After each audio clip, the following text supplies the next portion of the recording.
Yeah, it's 3 days to the kickoff of the 2023 Africa Cup of Nations in Cote d'Ivoire.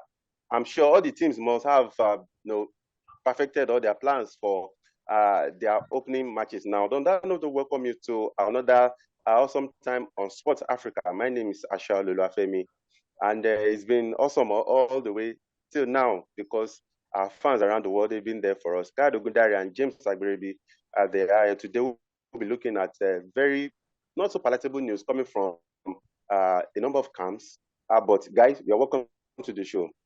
Thank you very much, Femi. It's a pleasure to be here, as always. Yeah, thank you, Femi. Happy to be here. Okay, so yesterday we have a number of countries that were sent forth by their respective countries. Nigeria, they were sent forth yesterday. So today, the Super Eagles will be taking a chartered flight to Abidjan, and that is it. No more opportunities to prepare. Whatever you have now is what you have to manage throughout the competition. Of course, at Senegal, they were hosted yesterday by President Macky Sall. So they are also in Ivory Coast as we're speaking. So the news has been coming in thick and fast from Ivory Coast. Let's talk about some pre-AFCON friendly matches that were played yesterday before we get into the news. Burundi lost 4-0 to Algeria, but that's expected. The Equatorial Guinea, they drew against Djibouti. They have Zambia forcing Cameroon to a 1-0 draw. And the disturbing news is the fact that André Onana would first game. It will not be in that game. Kayode, it's something that has been circulated so far, but yesterday it was confirmed by one of the foreign sites that Onana will have to, maybe that will be his last game for Manchester United before it comes to join the Indomitable Lions. But Kayode, through it, we've talked about it. This shouldn't naturally be for Cameroon. Well, I think Onana has taken the whole country for a ride for too long. And if I were the manager, because to be honest, the manager and the FA have bent backwards too much for Onana. There are certain thresholds you don't cross, because at every point, maybe because he plays for Manchester United, he thinks is Cameroon's biggest player. I do not understand, because even FIFA rules allowed him to leave the for 2 weeks before the competition. So we expected that after the FA Cup game against Wigan, he was going to leave immediately. Even that for me was wrong. He should have left before that time. So now this news is, how do you expect the coaches to plan if you're not there and they're not sure of when you're going to come and everything? What if you get injured? What if anything happens to you? You don't see. I don't understand why some of these players spit on their countries. This should not be allowed. Okay. It shouldn't be expected. Sorry to cut in. I was thinking that a day will come when we'll talk about this, the time that the AFCON is held. But you find out that a lot of clubs in Europe, they've had this special arrangement with the national teams, with maybe football federation about when to release the key players. But again, you can't blame them because of the timing of the AFCON. No, Femi, the thing is, let's be honest with ourselves. Clubs could decide to have private arrangements with the national teams. Yeah, that is understandable because of the timing of the AFCON. But if you're going to enforce FIFA rules, the players ought to be released 2 weeks in advance. So if the club now decides, if the national team decides that it is in our own interest to have a very good working relationship with the club, and they bend backwards like we have seen in this and other cases, then the player himself should not take the whole country for a ride. For me, I would say every day and twice on Sunday that what has happened in this case is borderline irresponsible on the part of André Onana. Okay. He should have left for if he's not there, it's not as if these games is indispensable to the club. No, he's not. Let's be honest with ourselves. He's not. Okay. He should be taking Cameroon for a ride. And okay, of course, according to iPaper Sports, Manchester United is André Onana's priority, and of course, it is glaring to everyone about how he's going about it. James, let's talk about Mohamed Kudus. In my head, I was thinking if Mohamed Kudus would miss this AFCON, honestly, I think the Black Stars should just go or just forget about the plan to win their first title in about 42 years. but now is fighting to be fit for the Black, not even for the opening game, for the competition altogether. Because according to the statement on the GFA's website, they said for about 2 weeks he's been injured, and he just moved to Kumasi yesterday. He's been in Accra all the while. I'm sure maybe perhaps taking some treatment, but just joined the rest of his players in Kumasi yesterday. And according to what they said he's hoping. He said Kudos aims to recover in time for Ghana's game against Cape Verde on Sunday in Abidjan, and for the competition, he is expected to be one of Chris Hughton's men in Cote d'Ivoire. James, I think this is going to be another blow for the Black Stars if he is unable to make it, or if he's even out of the competition altogether. Femi, this is not a good one for the Black Stars. First, they've lost Thomas Partey. Now, the main player, the most outstanding Black Stars player, is now struggling to be fit. I mean, you want to go and the guy that you are relying on, is struggling to be fit for the tournament. This is the Kudu that have been firing on all cylinders for West Ham. So now it's now time for the AFCON. Injury here and there. I mean, it's going to be very difficult for the Black Stars, because if you check their forward line, he's the only one that has been scoring goals at plenty. The other guys, they've not really been scoring. Somebody like Inaki Williams, we always talk about him and his inability to score goals. And it's not as if Kudus is a striker. He's just a forward who knows his way to the goal post, and he has been banging in the goals.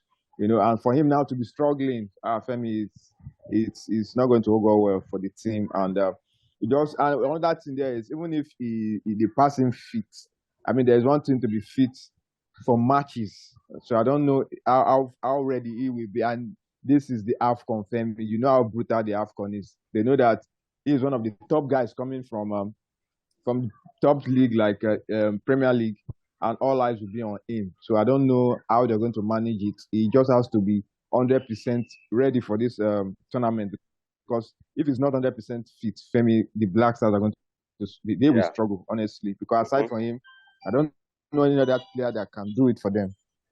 Okay, of course, because according to information I saw, that some football journalists in Ghana is played behind. If you see the lineup, Kudus plays behind Naki Williams, Antoine Semenyo, and of course you have Pencil. So if he's out of that team, it will distort a lot of things for Chris Hughton. Kyle, let's talk about Serhou Guirassy. It's another major that it seems injury is taking the shy of this competition, from this competition. Kyle, would you say it is because of the timing that this is all happening? Because I feel that if we have the AFCON in the summer, the players will have at least 2-3 weeks to rest before they even get to the competition. So some of them must have overcome the injuries that they have. So I'm asking two questions in one now. Would you say it is because of the timing? Because of course it's in the middle of the season, a very busy season at that. Then Serhou Guirassy is also a doubt for Guinea. You remember the Guinea, the issue with the coach and the other player about who stole his jersey that he exchanged with Vinicius Junior. So this is another issue for Guinea. Remember, 17 goals in 14 games for Stuttgart this season is behind Hurricane in the German Bundesliga. Is that important for them? Well, you practically answered the question yourself, Femi. Playing this competition in the middle of the season, it's something that you would expect that will take its toll on the players, and except for and it's not even practicable to move this competition to the summer like you suggest, because of the weather conditions in Africa. Most of our African countries have their rainy season during June, July, which is the out of summer in Europe. So that's why CAF has tried its possible best. This competition has been played in February, in January, in March, and at every point in time, they've always run away because of the weather conditions. So for me, it is not unexpected.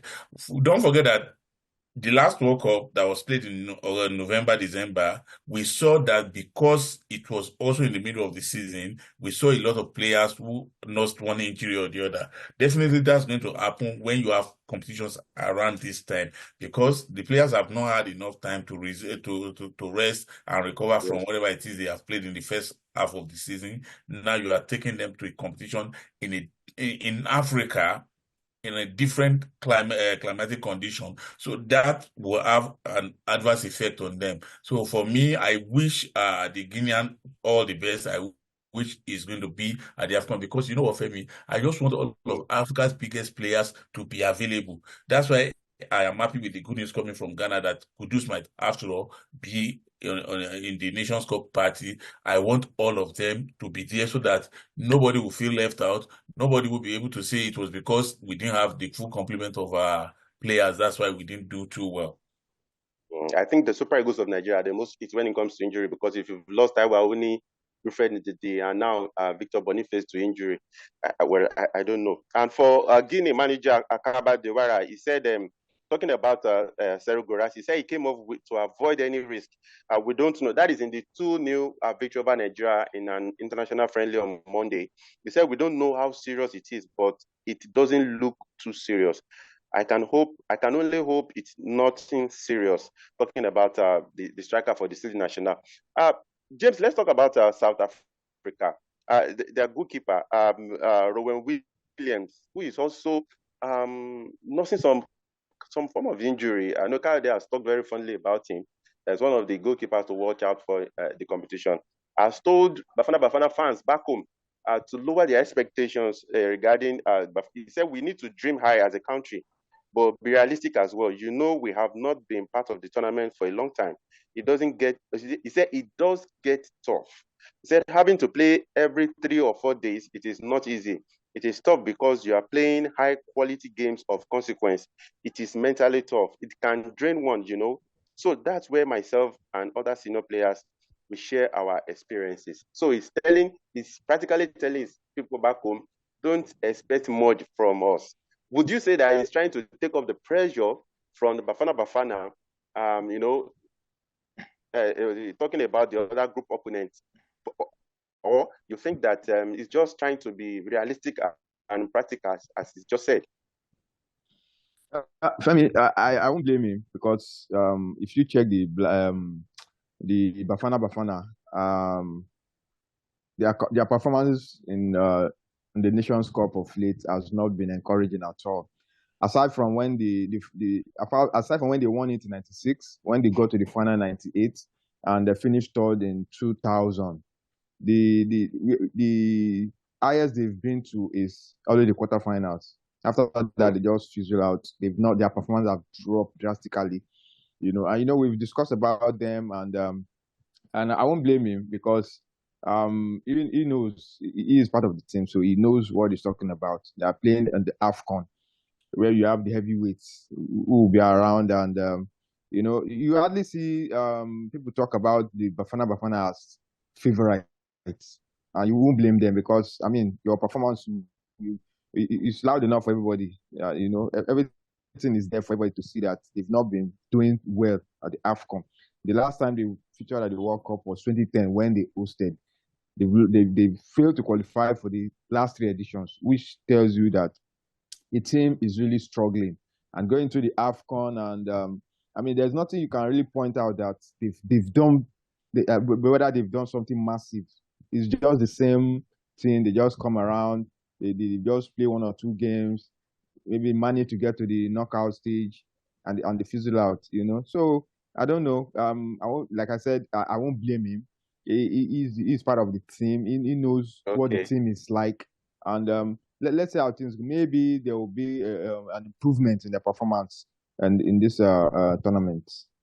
Okay, Kyle, as a wrap up now, it's not getting easier for Ugo Bruce himself, because including Williams, 2 other players are a major doubt, and that is costing Bruce a lot of worries. He shared recent the latest injury update with journalists, and talking about Rowan Williams, Ethemba Zwane, and of course Motobi Mvala.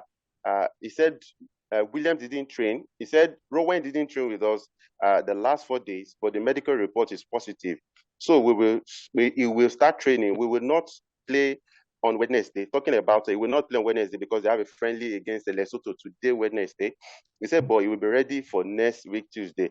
But for Atemba and the other guy, the news is not very, very positive like that of Williams. So it is getting difficult for Ugo Bruce, who has a lot of burden coming into this game. I'll put Ugo Bruce and Chris Hughton, and of course, even Super Eagles coach Jose Pesero in the same category because they have a lot of, particularly, Bruce, South Africa didn't make the last AFCON. He was allowed to continue. The World Cup ticket, they lost it. He was allowed to continue. So in this competition, a lot is expected of him, but injury, like with some other team, is not doing him any favor at all. Well, Femi, come to think of it, on second thought, I feel since every country has their own fair share of injuries, then probably nobody would complain or nobody would be expected to complain about injuries because everybody has one or two top player nursing an injury or completely knocked out of the competition. So I'm not going to say it's a good thing, but it is what it is. Everybody has to go nurse his injury and come back. Ugo Boss is a manager that I highly admire. Femi, he knows his onions, although the Cameroon, he was formerly South with Africans. Cameroon. The South African job, it will require something extra to win with South Africa. Let's be honest with that. Yeah, it will require something extra. So I do not see how much of an impact is likely going to make with this team. With another team, we saw what they did in 2017 with Cameroon. With another team, yeah, you could say it's possible, but with South Africa, who are, sorry to say this, challenged in the talent department, I do not think much of their chances of winning the AFCON.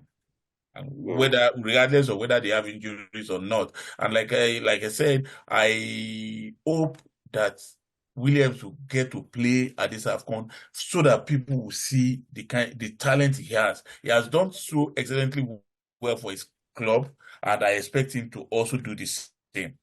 It's also been crucial for Bafana. You can say that again. And for Super Eagles of Nigeria, the case with Victor Boniface is no longer even a burden for the Super Eagles because yesterday, Bayer Leverkusen released a statement that will be out for 3 months.